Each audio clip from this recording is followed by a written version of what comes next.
சமுதாயத்தின் நம்பிக்கை மாத இதழ் அப்பா பதிப்பகம் இணைந்து வழங்கும் நேர்மையாளர் சகாயம் IAS அவர்களின் அனுபவ பதிவில் கடைசி தரையில் கண்டாங்கி சேலை சென்னை புத்தக கண்காட்சியில் விற்பனையாகிக் கொண்டிருக்கிறது.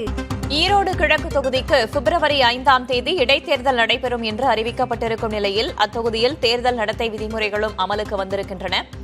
தற்போது அரசியல் பிரிவு ஆசிரியர் திரு கார்த்திகேயன் நம்மோடு இணைந்திருக்கிறார். அவரிடம் சில விஷயங்களை கேட்டறியலாம். கார்த்திகேயன், இந்த இன்னும் ஓராண்டுதான் இருக்கிறது சட்டமன்ற தேர்தலுக்கு. அதற்கு ஒரு முன்னோட்டமாக ஈரோடு கிழக்கு தொகுதி இடைத்தேர்தலை பார்க்கலாமா? எந்தெந்த கட்சிகள் சார்பில் யார் யாரெல்லாம் நிறுத்தப்படுவதற்கான வாய்ப்புகள் இருக்கின்றன? பொதுவா இடைத்தேர்தல் என்று வருகிற போது அது ஆளும் கட்சிக்கு சார்பாக இருக்கும் அப்படின்னா எதிர்க்கட்சிகள் கருதுகிறார்கள். அதனால சமீபத்தில் நடந்த இடைத்தேர்தல்கள் சிலவற்றை எதிர்க்கட்சிகள் புறக்கணித்ததையும் நாம பார்த்தோம். ஈரோடு கிழக்கு சட்டமன்ற தேர்தலை பொறுத்த வரைக்கும் அங்க 2 முறையாக காங்கிரஸ் தொடர்ச்சியாக வெற்றி பெற்றுக் கொண்டிருக்கிறார்கள்.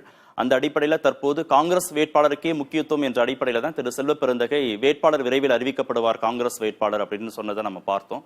ஆனா திமுக தரப்பிலையும் தங்கள் தரப்பு வேட்பாளரை நிறுத்துவதற்காக ஆலோசனை நடத்தப்பட்டு வருவதாக சொல்லப்படுகிறது. தேமுதிகவிலிருந்து திமுகவில் இணைந்த திரு சந்திரகுமாருக்கு இதுவரைக்கும் சட்டமன்ற தேர்தலில் போட்டியிடுவதற்கான வாய்ப்புகள் பெரிதாக கொடுக்கப்படல. அந்த அடிப்படையில் அவருக்கு வாய்ப்பு இந்த முறை கொடுக்கப்படலாம் அப்படின்னு எதிர்பார்க்கப்படுகிறது. அதே சமயத்தில் காங்கிரஸ் கட்சியும் தங்களுக்கான வேட்பாளர் என்ற அடிப்படையில் தங்களுக்கே மீண்டும் ஒதுக்கணும் அந்த தொகுதியை. ஏன்னா ஏற்கனவே 2 முறை காங்கிரஸ் கட்சி இங்கே போட்டியிட்டு ஜெயித்திருக்கிறது. அந்த அடிப்படையில் மீண்டும் காங்கிரஸ் கட்சிக்கே இந்த தொகுதியை ஒதுக்கணும் அப்படின்ற அடிப்படையில் வலியுறுத்தலை செய்ய முடியும். ஆனா திமுக தரப்பிலிருந்தும் தொடர்ந்து வலியுறுத்தல்கள் இருக்கிறாங்க.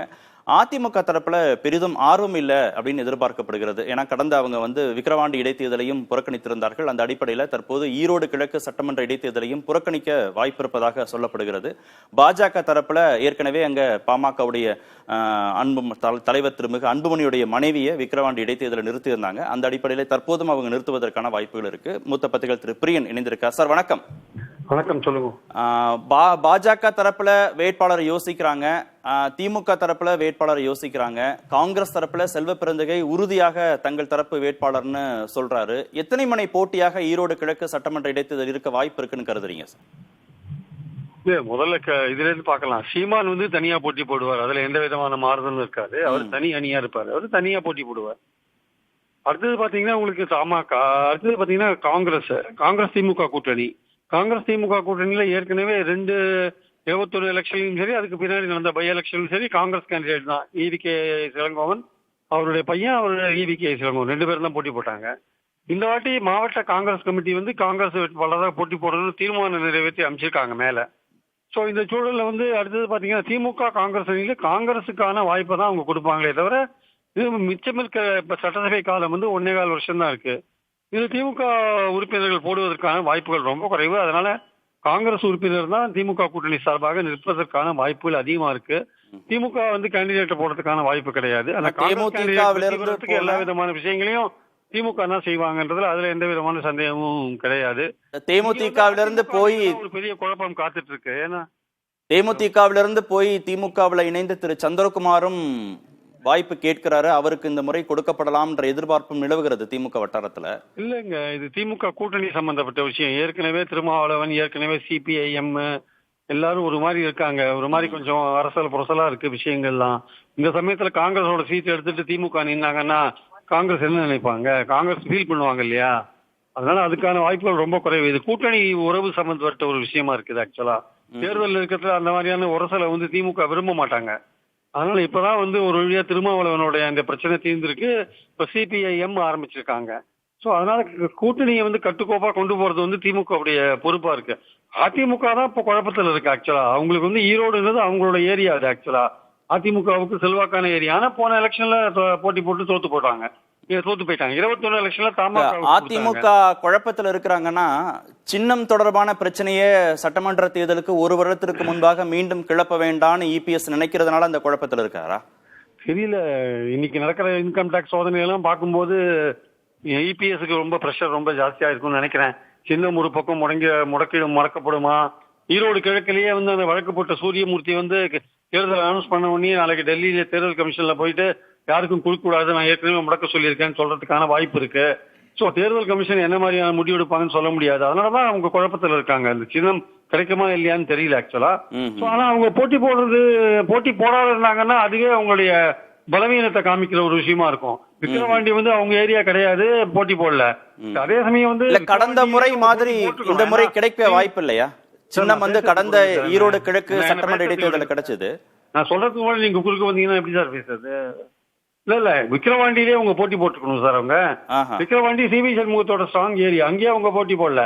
இப்போ எடப்பாடியோட ஏரியா கொங்கு மண்டலம், அது கொங்கு மண்டலத்துல கண்டிப்பா வந்து அதிமுக போட்டி போடணும். பட் அவங்களுக்கு பல பிரச்சனைகள் இருக்கு. அவங்க போட்டி போட்டாங்கன்னா பாஜக சப்போர்ட் பண்ணுவாங்களா? பாஜக சப்போர்ட் பண்ணா பாஜகவோட உறவுல இருக்காங்கன்ற இப்பவே கூட்டணியான விஷயங்கள் ஆரம்பிச்சிருதுன்னு சொல்லுவாங்க. ஆனால் போட்டி போடாதையும் இருக்க முடியாது. சோ இது வந்து அதிமுகவுக்கு தான் பெரிய பிரச்சனை. பாஜக வந்து அதிமுக போட்டி போடனால பாஜக அந்த இடத்த கையில இருக்கிறதுக்கான வாய்ப்பு இருக்கு, போட்டி போடுறதுக்கான ஒரு வாய்ப்பு இருக்கு.